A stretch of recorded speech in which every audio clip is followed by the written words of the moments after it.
So now that we're at our final read aloud for the year, my expectations for demonstrating your critical thinking reading strategies is really high. So when I open to the first page here, the first thing I want to notice and question is, why are the chapters 1.1 and why do they have subtitles that are in brackets? These are these questions that I want to be asking. It's like a puzzle. We want to be thinking about, why things happen when they happen, why characters are introduced when they're introduced. How did the author make these decisions to put these elements together, and what effect does it have on the reader? Okay, so chapter 1.1, Close to the Bone. Lights flash, my score pops up, best ever, and the game's over. I played Rescue 911 first, and then Buck Hunter. Got right into it, hands and brain working together, a real buzz. I shrug into my hoodie and saunter out of the arcade like I own the place. At Subway, I check out the menu. After I've returned the library books, the plan is to come back here and eat in one of the booths. A foot-long cold-cut combo. Extra mustard and onion, skip the tomato. I wander around the source, looking at all the electronic stuff I don't have. Then head for the mall exit. Lauren Meisner is standing outside the beauty parlor, his back to me, waiting for his mom. Any other 11-year-old would be in the arcade or the sports store. Not Lauren. He's such a jerk. Just about begs you to pick on him. Okay, so our first page, we don't have an idea of the character who's speaking. We don't know what his name is, but we do have a little bit of information about him. So you should begin an identity chart somewhere in your reading book. Just draw a circle in the middle. We don't yet know his name, but we do know some things about him. He likes to play video games. He says he's going to the library, so maybe he's a reader, likes to eat at Subway.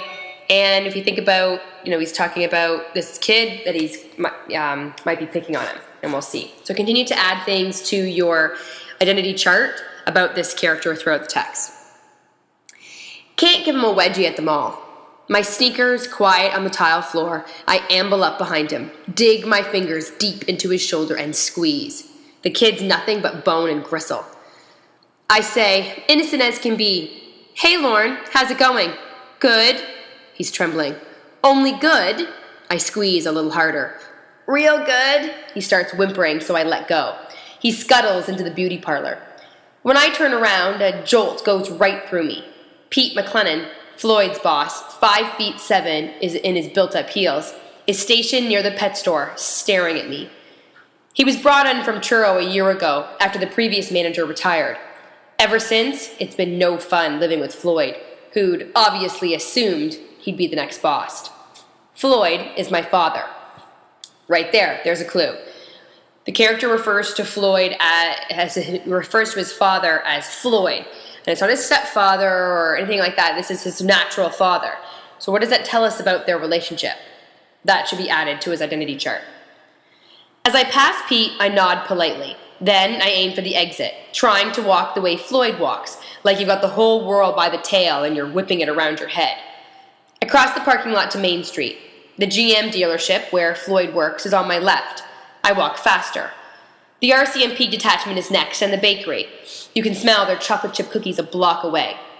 Why all the cops aren't overweight, I don't know. The library is a red brick building with a few scrubby bushes on either side of the door. There's a rack just beside where they display the theme of the week, perennial gardening. No use to me. Billy Gottrich is thumbing through the DVDs. The cuffs of his jeans bunched around his ankles, crotch mid-thigh. Pathetic. While it's tempting to hassle him, I decided long ago to keep my nose clean at the library. After making sure he's not watching, I choose 6 picture books for Cassie, my little sister. They're all by Dr. Seuss, who's the flavor of the month.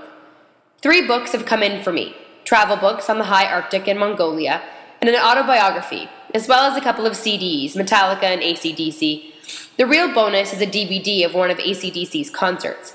I swipe everything through the automatic checkout. Let's get this over with. I'm a reader. Non-fiction mostly, because I like to hoard information. I've tried novels, but you can't trust the facts any more than you can trust the authors to keep the emotional lid on. I've even tried poetry.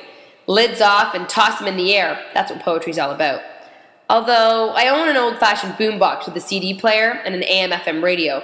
I don't own a laptop, iPod, iPhone, or BlackBerry, and Floyd hogs the TV. What else is there to do every evening from November to April, except read? I wish I owned a laptop. On Sunday mornings, when he and Opal sleep in, I sneak into his study and use his. Ditto when they go out together. But it's not as good as having your own. 1.2. And introducing, I'm wondering which book I'll start first. So my mind's somewhere else as I leave Main Street and cross behind a row of new Chevy Cobalts. Why aren't you home? I stop dead, like I'm the buck who's been shot. Floyd strolls behind me in his blue striped shirt, freshly ironed, and his dark blue tie. You can slice an artery on the creases in his trousers. Did you hear me? He says. I've just been to the library. I'm going to grab a sub, then I'll go home. Where'd you get the money for a sub? Opal gave it to me. Opal's my mother. When I left the house, she was upstairs in her office, the place where she keeps her angel cards, crystals, and aromatherapy crap. So I helped myself from the jar in the pantry. Near enough to the truth, even for him. Anyway, what can he do so close to the GM dealership? It's been nearly 3 weeks, though 20 days to be exact, and his max is usually a month. For some of the time, he was on vacation, so I'm hoping it doesn't count. You can give the money back to her, kiddo, because you won't have time for lunch, Floyd says with that empty smile of his. 2 cords of hardwood are being delivered this morning. I'll go home right after I eat. It's only 11 o'clock. He pulls my left wrist toward him, smiling nonstop, then pushes my sleeve up and twists my arm as though he wants to check my watch. His nails bite into my skin. My watch strap's loose, which gives him the excuse to keep twisting until he can see the numbers. Pain shoots up my arm. I lower my shoulder, trying not to flinch, clinging to the books and CDs in my other hand. I'll go home right now. He drops my arm. Good, he says. I'd better go back to work. He strides between 2 of the Cobalts and disappears inside the glass doors of the showroom. Rubbing my wrist, I scuttle behind a big black truck, GMC Canyon. If I'd been paying attention, I could have avoided him. 1.3. Half split. The ATV is parked behind Sobeys. I jam my hair under my helmet, not easy because it's long and thick, and buckle up. Floyd has his hair trimmed every 3 weeks by a barber who used to be in the military. The mall backs onto Dave Sanders' woodlot. A network of trails through the trees around Hitchley Bay connects the houses, the river, and the logging roads. To go home, I follow the river upstream as far as the bridge. And we had the wettest June in years. So what with mud and the usual rocks, steering takes concentration plus 4-wheel drive. Our place is near the bridge. Floyd inherited the house and all the furniture from his father before I was born. You can't see the house from the road because of the forest and because the driveway curves around some granite boulders. Erratics, left by the glaciers 10,000 years ago when the granite was already 370 million years old. Does this reduce Floyd to size? I wish. Just as well, the house doesn't show from the road because it's in a serious need of a coat of paint and a new roof. Trees crowd around it as if they're propping it up. I take the last bend, gravel spitting from under the tires, and jam the brakes on without even thinking about it. The ATV slews toward the ditch. To one of Opal's car, 2 cords of split hardwood have been dumped on the ground. He did warn me. Geez, I'm not psyched for this. It happens once a year. And once a year, it's my job to turn the heap into a woodpile. You've heard of obedience training. I'm the beagle. I'll start after lunch, even though I won't do it right, beats being accused of slacking off. Before I can wipe the frown off my face, Opal comes out of the side door, a hand-woven bag slung over her shoulder. She's wearing her work clothes, long flowered skirt, fringed turquoise shawl, dangly earrings made of crystal. Her eyes are turquoise too, and it's not contacts. Cassie's are the same color, except Cassie's don't come at you like lasers. Opal has straight black hair and cheekbones that'll stay put until she's 90. It weirds me out that my own mother, no matter that she's piss poor at the job, is beautiful. You were gone long enough, she says. Cassie's inside. I want you to look after her again in a couple days. You don't run my life, Brick. You don't pay me for babysitting. She and Floyd were away last week. 7 whole days of Cassie. No time off for good behavior.